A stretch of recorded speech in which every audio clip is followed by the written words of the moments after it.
We have a passion for the hunt.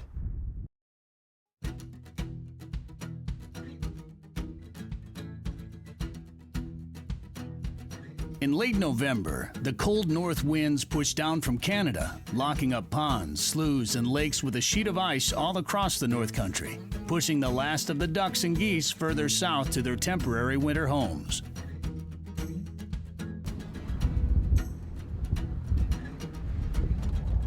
You know, it's getting to the end with the waterfowl season. Middle of November, and you know, some years we have a lot of open water still, but this year we've had a cold snap and everything is freezing up. The only thing that's left for open water in this entire area is just some areas out on Devil's Lake here where, you know, just because of the big water, so mallards have kept it open. There's some Canada geese still around, but you know, we're literally, you know, within a week all these birds will be gone. And I'm going to meet with a longtime friend who I've guided with for years. Before I did television, I guided for over 15 years, and there's a lot of falls where I'd guide, you know, 80 days some years. I guided with Mike for years, and he's a great guy. Probably one of the last days that either of us get to hunt ducks this season, and it's just a classic situation where the mallards are going to want to go into this cornfield, and we're going to be there waiting for them.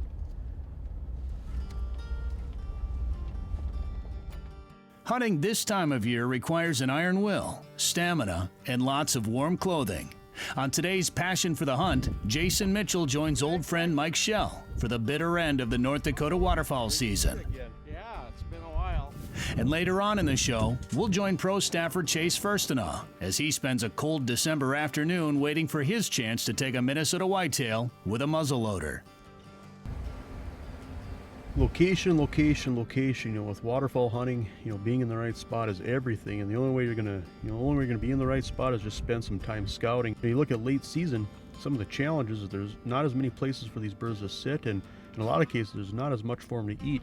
You know, these birds have been around in this area for a long time, and we're just hitting the tail end of it. So we have a little bit of open water left that they're sitting on, but you know, a lot of these fields have been fed out, and the birds know it. The birds know when a field doesn't have any grain left. Another thing I like to do is just, you know, physically see how much grain is left. If they're picking it clean, they're gonna move on, and then trying to figure out where they're gonna move on to. But you know, the other factor to consider is what time they're coming out.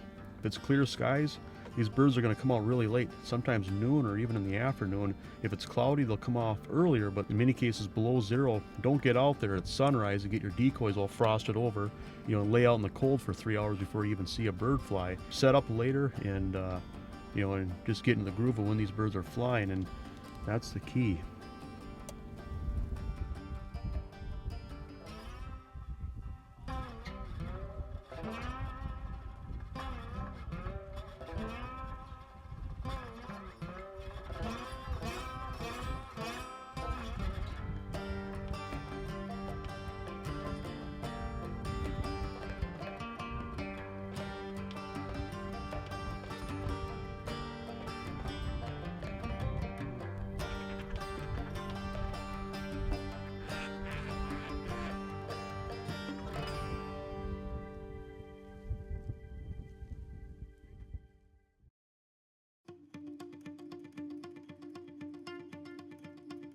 Well, the trap's set. We've got a lot of geese that are moving around already, and we'll leave the spinners off for a little while here and see if we can shoot some geese. See these ducks coming a little later, but things are starting to move. Over your shoulders.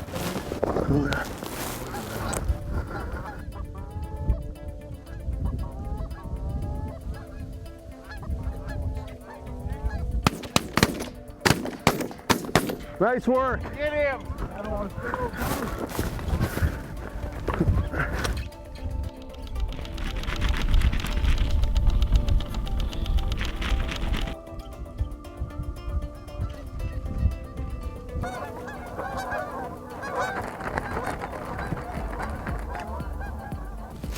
Here comes some here from the right.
You know, these late season hunts, you know, it can be cold. You know, whether you're hunting, you know, some of the last remaining water like we here on Devil's Lake, or if you're on the Missouri River or the Mississippi River, wherever you're at, you know, it can be below zero. You know, when you're laying still out in the elements and the wind's blowing, it can be just hard to last out here long enough, you know, for the birds to come. And especially you lay out here for an hour and don't see nothing flying, you can get cold in a hurry. But that's why, you know, the whole key to enjoying this is just to have the right equipment. You know, make sure that you're dressing warm. We're just wearing this Arctic Shield winter clothing, but it's just perfect. If you have to lay out in the decoys or lay out predator hunting, you just have to sit still for long periods of time when it's cold. This puts the fun back into hunting outside in the elements. Mike, you're not even using traditional layout blinds much anymore, are you? Yeah, I've kind of gotten away from them. One of the things is these Lucky Duck chairs, lay down blinds. The reason we've been going to these is they're lightweight, they compact, they take up less room, and you're so much quicker out of the chute when it's time to say take them. You're up and you're on them right away instead of messing with doors and whatnot. The older hunters get, the less they like to lay down, and this definitely made it a lot easier for them. Yeah, you know, with the burlap and the different things that are available, you know, you just don't cast a shadow, and it's pretty hard for the birds to see, I think, compared to the traditional box that layout blinds. You know, I think the birds are just onto that now. Good point.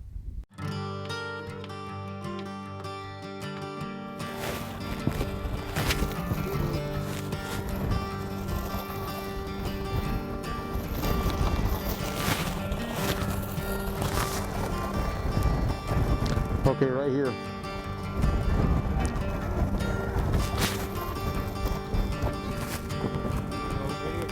Right here.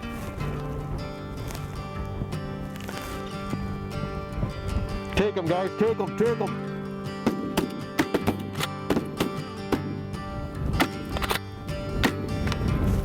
Right here, John. Anybody load it up? There we go. Wasn't that pretty?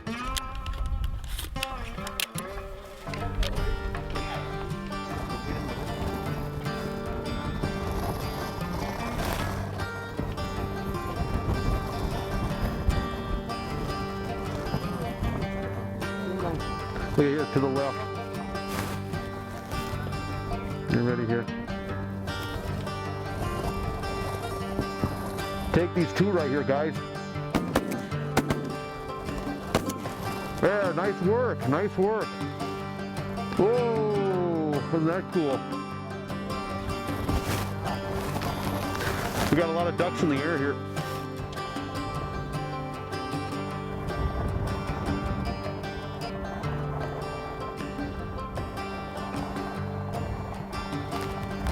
Here we go.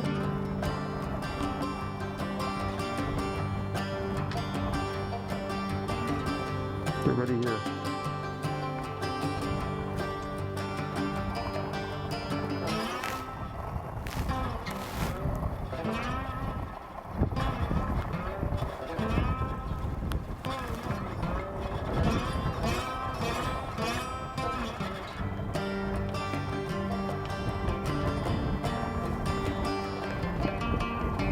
Take them, guys, take them.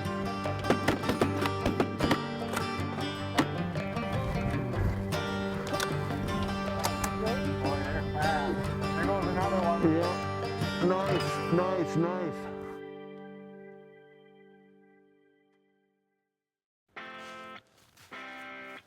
A Minnesota whitetail hunt in December can be a brutal affair. Let's join Chase Furstenau as he attempts to connect with his first ever whitetail with a muzzleloader during a bitter cold snap.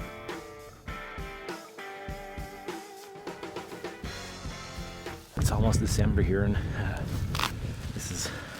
that's pretty green for December. Those deer are still going for this.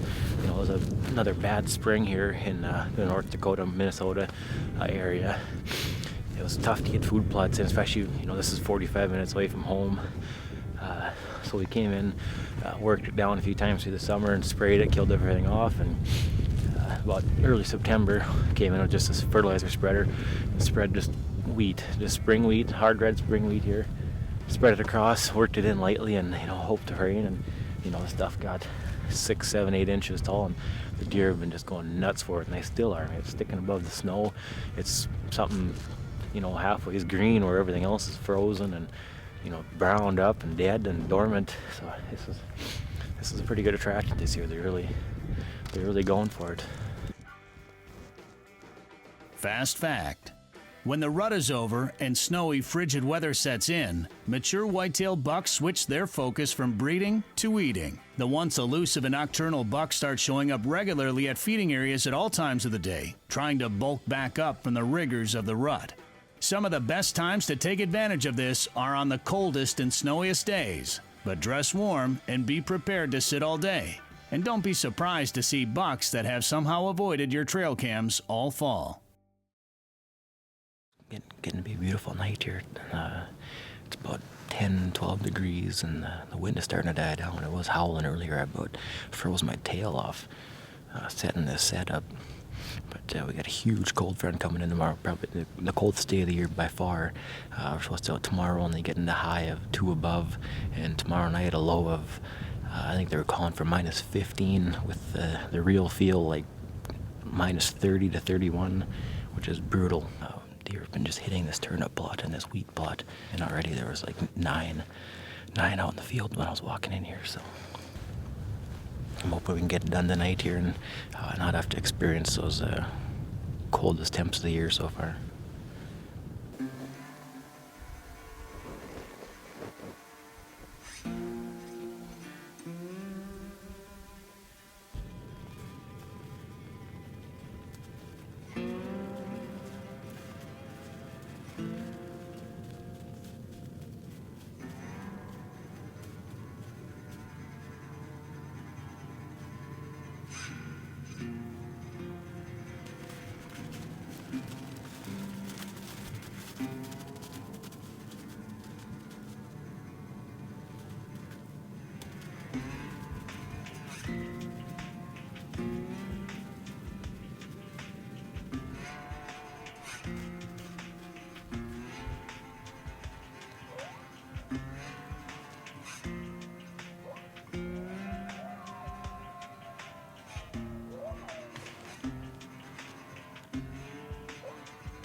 Oh, dropped him, baby. I dropped him right in his tracks. I think he's about 75 yards. 75 exactly. Dropped him in his tracks. That's a heck of a buck. Whew, I'm pumped. Yes, it is cold. Miserable cold. I'm gonna tell you what, this Arctic shield can keep you right in this game. This turnip plot has been a magnet this year. They're ripping it up, plus about 40 acres of wheat we planted really late. That's nice green growth. But he is done. He is right there, and that's a nice one. Whew. All right, take that primer out. Won't need that anymore. Man, look at him. That is a stud. Look at those tines. Beautiful. That thing's got to be 10, 11 inches. Beautiful brows. I think this is the buck I called Finally 5. I think I'll have to look at my game camera pictures, but I have him early season. I don't even know if it was season. I think it was before season on camera. He was one of the bigger bucks here, and mature deer. I have him last year too on camera. He just had nubs, and this year he's finally a 5x5. Man, he is a dandy, that's for sure.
You know, it was funny when I was watching this field, you know, I was thinking mallards, because there's so many ducks coming in here, and there's quite a few geese too, but you know, in North Dakota, you can only hunt geese till 1 o'clock, except for on Wednesdays and Saturdays.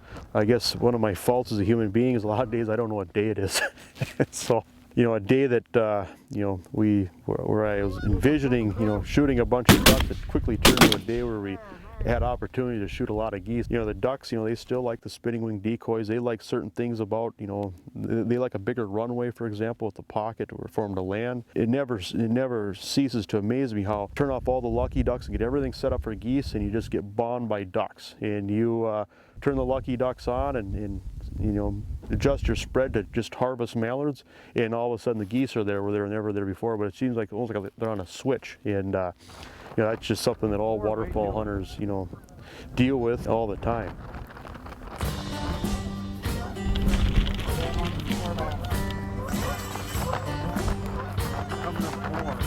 Okay.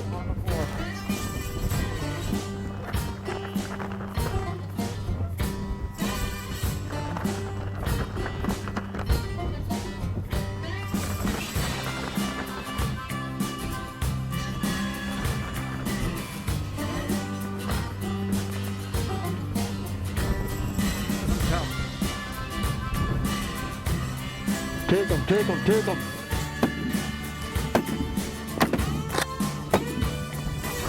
Nice work.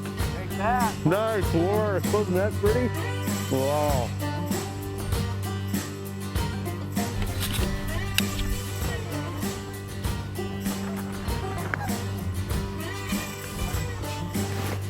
Pick 'em. Nice.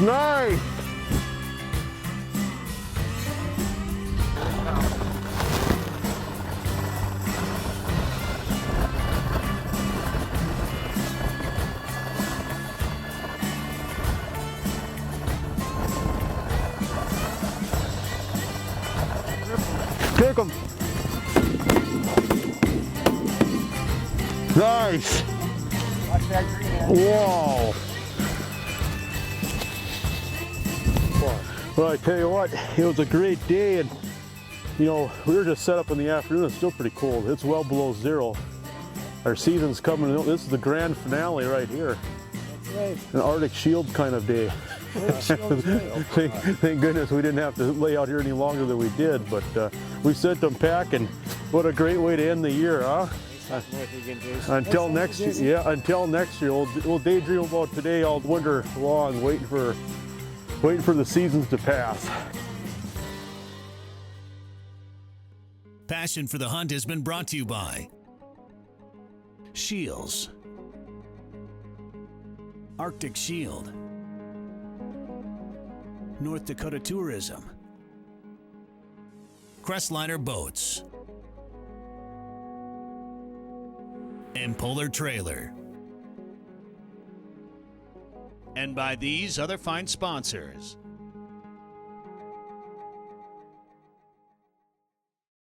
Do you have a passion for the hunt? For shows, tips, trips, and product information, check out passionforthehunt.com. And for the latest photos and adventures, don't forget to like us on Facebook.